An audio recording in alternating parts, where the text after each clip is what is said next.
बुद्ध के संग सबके लिए खुले रहते थे। सब उनके शिष्य बनना चाहते थे।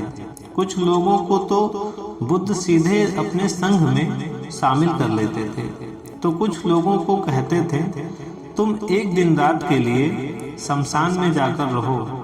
इस प्रकार एक व्यक्ति बुद्ध के पास आया और कहा, मुझे आप अपना शिष्य बनाएं। बुद्ध ने उस व्यक्ति से कहा, तुम्हें मेरा शिष्य बनने के लिए एक दिन पूरा शमशान में बिताना होगा और तुम वहाँ जो कुछ भी सीखोगे मुझे आकर बताना।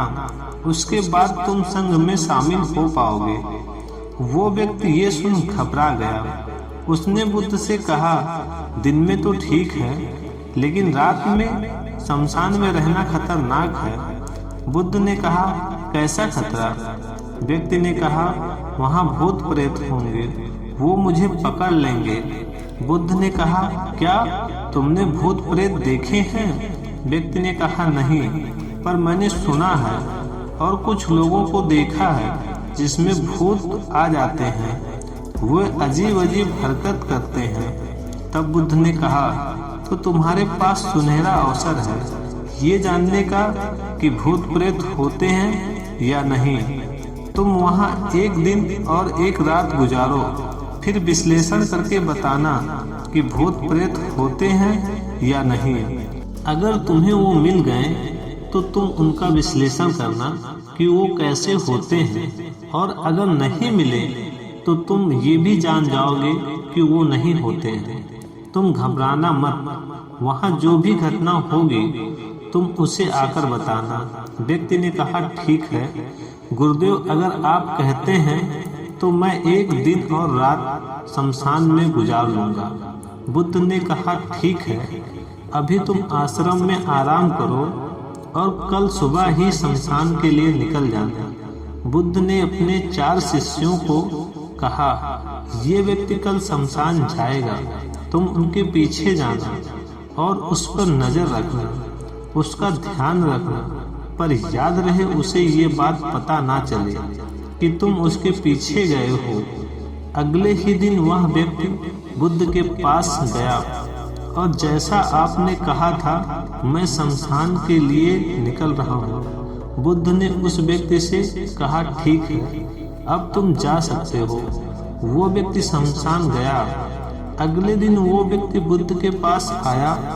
बुद्ध उसे देखकर मुस्कुराए और बोले, तुमने एक पूरा दिन वहाँ गुजारा, तुमने क्या देखा और क्या सीखा? व्यक्ति ने कहा, मैं वहाँ सुबह सुबह गया। कुछ देर बाद मैंने देखा कि कुछ लोग एक अर्थी लेकर आ रहे हैं। कुछ लोग सामान्य थे तो कुछ लोग बेहद खुश थे।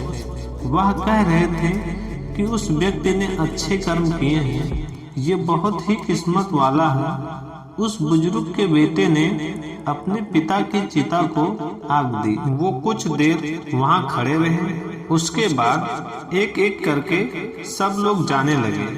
थोड़ी देर बाद वहाँ 2 और अर्थी आई, जिसमें एक अर्थी किसी अमीर व्यक्ति की थी जो बहुत सजी धजी थी। उसमें बहुत सारे लोग थे, जबकि दूसरी किसी गरीब व्यक्ति की थी जो बेहद साधारण थी। उसमें कुछ ही लोग थे। अमीर व्यक्ति की चिता चंदन की लकड़ी पर जलाई गई, जबकि गरीब की साधारण लकड़ी से।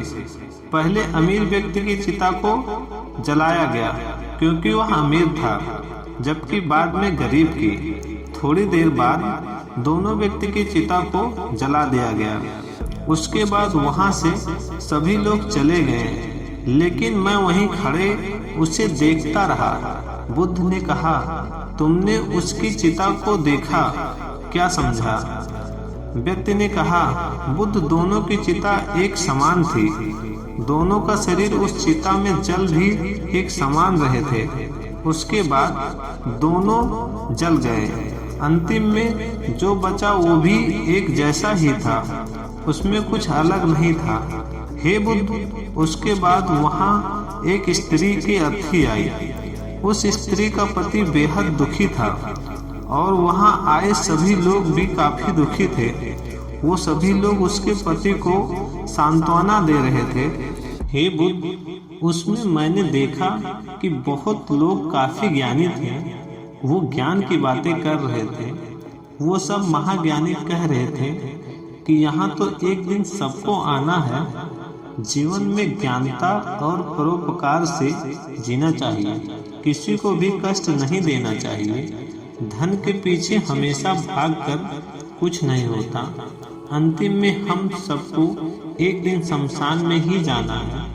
उसके बाद वहाँ कोई नहीं है। और मैं पूरी रात वहीं पर रहा और अगली सुबह आपके पास आ गया। बुद्ध ने पूछा, क्या तुम्हें वहाँ कोई भूत प्रेत दिखा? व्यक्ति ने कहा, नहीं, मुझे वहाँ कोई भूत प्रेत नहीं दिखा। पूरी रात मैं अपने आप से डरता रहा, पत्तों से डरता रहा, जानवरों की आवाज से डरता रहा, लेकिन पूरी रात में मुझे कोई भी भूत प्रेत नजर नहीं आया। बुद्ध ने उस व्यक्ति से कहा, ठीक है, अब तुम जाओ और आश्रम में आराम करो। कल फिर एक दिन और रात के लिए तुम्हें शमशान जाना होगा। वो व्यक्ति ये सुन बोला, आप कैसी बात कर रहे हैं? आपके कहने पर आज मैं पूरा दिन वहाँ रुका। वो समय मैंने कैसे काटा मैं ही जानता हूँ। अब मैं दोबारा वहाँ नहीं जाऊँगा। बुद्ध ने कहा, देखो, जो खास चीज तुम्हें वहाँ जाकर मिलनी है वो तुम्हें अभी तक नहीं मिली। तुम एक दिन और वहाँ रुको, तुम्हें अवश्य मिल जाएगी। व्यक्ति कहता है, ठीक है, मैं आपके कहने से एक बार और जाता हूँ। ये कहकर वो व्यक्ति फिर बुद्ध का आशीर्वाद लेकर वहाँ से शमशान के लिए चला गया। एक पूरा दिन बिताकर वो अगले दिन फिर बुद्ध के पास आया। बुद्ध ने पूछा, तो तुम्हें वो चीज मिली? व्यक्ति ने कहा, हाँ, मुझे वो मिला। बुद्ध ने पूछा, तो बताओ तुम्हें वहाँ क्या मिला? व्यक्ति ने कहा, मैंने देखा कि कुछ लोग शाम को मुझे अर्थी पर लेकर आ रहे हैं। मेरे पीछे कुछ 15-20 लोग चल रहे हैं और मुझे 4 कंधों पर उठा रखा है। मेरे पिता आगे आगे चल रहे हैं। कुछ लोग मेरे ऊपर फूल फेंक रहे हैं और मेरे कुछ रिश्तेदार मेरे पीछे चल रहे हैं। वो लोग बेहद दुखी हैं। मेरे पिता और मेरा भाई बेहद दुखी हैं। कुछ उन्हीं में से दुखी होने का नाटक कर रहे हैं, तो कुछ लोग मेरे पिता को सांत्वना दे रहे हैं। वहीं दूर खड़ा मेरा भाई बेहद दुखी है। कुछ लोग उसे सांत्वना देकर बोल रहे हैं कि तुम ही अब सबके इकलौते वारिस हो। तो तुम कुछ लोग कह रहे हैं कि ये गलत हुआ। वो लड़का तो अभी जवान था, अभी तो उसने कुछ देखा भी नहीं था और उसके साथ ऐसा घटना हो गई। तभी मुझे अर्थी पर लिटा दिया गया और सारा क्रियाक्रम किया जाने लगा। मैं ये सब अर्थी पर लेटे देख रहा था।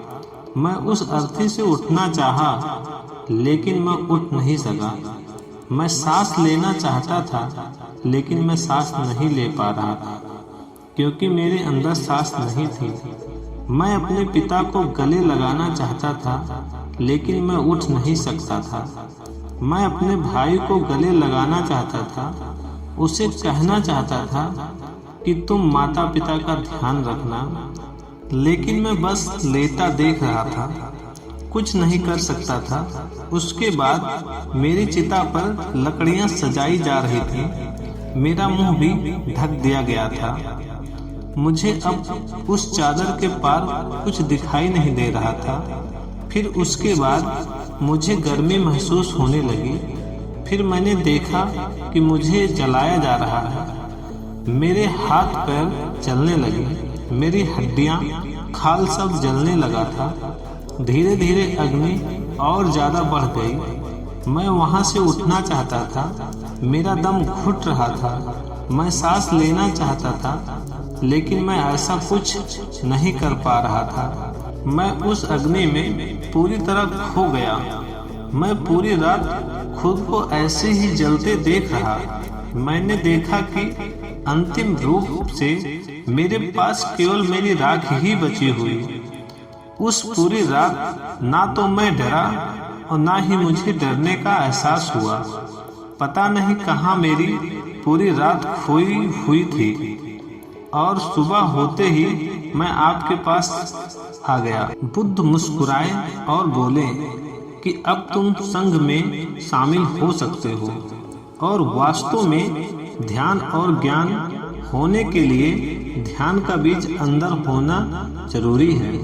वो बीज तुम्हें वहाँ कल रात को मिला जब तुमने जाना कि वहाँ सब कुछ नश्वर है। इस दुनिया में सभी व्यक्ति शमशान में जाने के बाद ये तो देख लेते हैं कि सभी को यहाँ जाना है, लेकिन जैसे ही वहाँ से बाहर निकलते हैं वो सब भूल जाते हैं और फिर अपनी जिंदगी वैसे ही जीते हैं, वैसे ही कर्म करते हैं, वैसे अधर्म करते हैं, वैसे ही लालच करते हैं और वैसे ही क्रूरता करते हैं। और जैसे ही शमशान में जाते हैं सब धार्मिक हो जाते हैं। पहली बार जब तुम शमशान में गए थे तो तुम ही उन्हीं ज्ञानी व्यक्तियों की तरह थे जैसे कि वहाँ सभी महाज्ञानी व्यक्ति आते हैं। और जैसे ही तुम दोबारा वहाँ गए और आज वापस आए हो तो तुम्हारे अंदर भी ज्ञान का बीज उत्पन्न हो गया है। हम तब तक जीवन को नहीं समझ सकते जब तक हम मृत्यु को नहीं जानते हैं। जो व्यक्ति बीमार है वही स्वस्थ होने के महत्व को समझ सकता है। जो ध्यान का बीज तुमने कल रात पाया है अब उसे तुम्हें लक्ष्य बनाना है और ऐसा विशाल लक्ष्य तुम्हारे अंदर उत्पन्न होगा जो सभी को ध्यान की छांव में भरपूर करेगा।